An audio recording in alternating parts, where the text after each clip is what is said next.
Gita Mahatmya Keagungan Bab 7.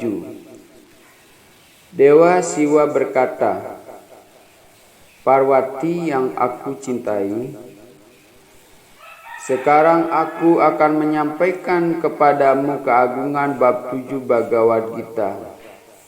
Yang dengan mendengarkan uraian ini, seseorang merasakan bahwa telinganya dipenuhi dengan minuman kekekalan. Paliputra adalah nama sebuah kota yang luas yang memiliki banyak gerbang. Di kota itu hiduplah seorang Brahmana bernama Sankukarna. Ia telah mengambil mata pencaharian sebagai pengusaha dan telah mengumpulkan banyak harta. Tapi ia belum pernah melakukan kegiatan bakti ataupun melaksanakan ritual yang perlu dilakukan bagi para leluhurnya.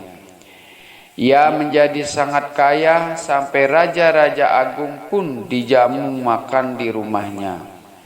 Juga Sankukarna adalah orang yang paling pelit dan menyimpan hartanya dengan cara menguburnya di dalam tanah.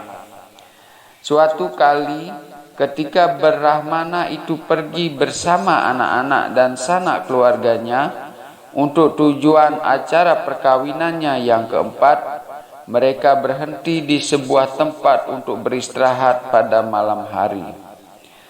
Saat ia tertidur, seekor ular datang dan mematuk dia.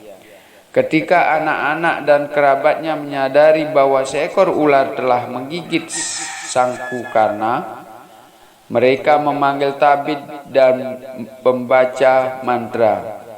Tapi tak seorang pun mampu menyelamatkan Sankukarna dan tidak lama kemudian ia mati. Setelah itu, ia mendapat badan Pretasarpa, hantu ular. Satu-satunya yang ia pikirkan adalah kekayaannya yang dikuburnya di dekat rumah tempat tinggalnya. Ia bahkan tidak pernah memberitahu keluarganya sendiri tempat ia menyimpan harta bendanya. Bahkan dalam wujud sebagai Pretasarpa, ia tinggal di tempat ia mengubur kekayaannya, menjaga agar tak seorang pun dapat mengambilnya. Setelah beberapa waktu, ia merasa lelah terjebak dalam wujud Pretasarpa, maka ia masuk ke dalam mimpi anak-anaknya dan meminta agar mereka membantu dirinya. Pada pagi harinya, ketika anak-anaknya yang malas itu bangun, mereka menyampaikan kepada satu sama lain tentang mimpi yang telah mereka alami. Salah seorang dari mereka mengambil alat gali yang besar dan pergi menuju tempat yang telah ditunjukkan ayahnya. Ketika sampai di tempat itu, ia menyadari bahwa ia tidak tahu persis di mana kekayaan itu dikuburkan. Putra yang satu ini sangat tamak, dan ia terus mencari-cari sekian lama sampai akhirnya menjumpai sebuah liang ular yang kemudian segera digali. Tak lama kemudian seekor ular yang sangat besar menyeramkan keluar dari liang itu, lalu berbicara sebagai berikut. Wahai orang bodoh, siapa engkau? Mengapa datang ke sini? Siapa yang telah mengirimmu kemari? Mengapa engkau menggali tempat ini? Segera jawab pertanyaanku. Sang putra menjawab, aku adalah putramu. Namaku Siwa. Dalam sebuah mimpi kemarin malam aku melihat ada harta karun terkubur di tempat ini, dan aku datang untuk mengambilnya.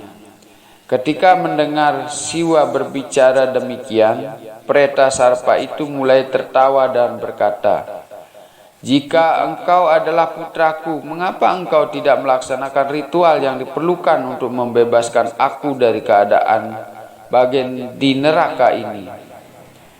Akibat sifat tamak dalam kehidupanku terdahulu, aku mendapatkan badan seperti ini dan engkau sedang mengarah ke jalan yang sama.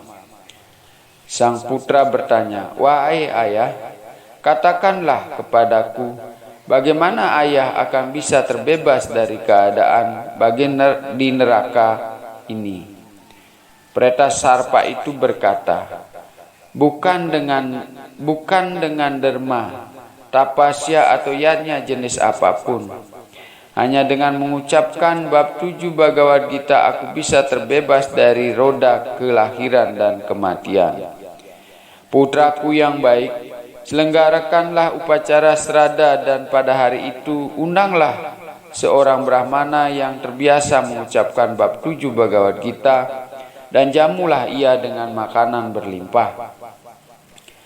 Setelah itu, Siwa bersama saudara-saudaranya yang lain memenuhi perintah ayah mereka, dan ketika sang brahmana mengucapkan bab 7 Srimad Bhagavad Gita, Sang Kukarna terlepas dari badan Preta Sarpa yang menakutkan itu dan memperoleh badan rohani berlengan 4. Ketika itu ia memberkati putra-putranya dan menyampaikan kepada mereka di mana ia mengubur kekayaannya dan kemudian berangkat menuju Vaikunta. Putra-putra tersebut yang pikirannya telah mantap dalam bakti kepada Sri Krishna menggunakan harta kekayaan tersebut untuk membangun kuil-kuil, menggali sumur dan sejenisnya, dan membagikan makanan. Mereka semua tekun setiap hari mengucapkan bab 7 Srimad Bhagavad Gita. Tak lama kemudian mereka mencapai kaki Padma Sri Krishna. Dewa Siwa berkata, "Parwati yang kucintai, aku telah menyampaikan kepadamu keagungan yang menakjubkan dari bab 7 Bhagavad Gita. Siapapun yang mendengar uraian ini akan terbebas dari segala reaksi dosa."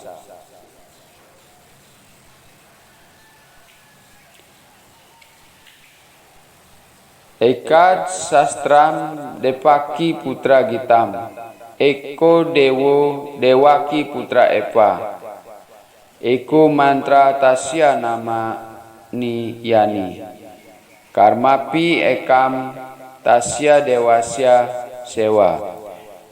Sudah cukup ada satu kitab suci, murni Bhagavad Gita yang adiluhung, sabda Krishna, dan satu Tuhan pujaan, Sri Krishna, satu mantra, nama sucinya, dan satu kewajiban bakti kepada Tuhan pujaan tertinggi, Sri Krishna.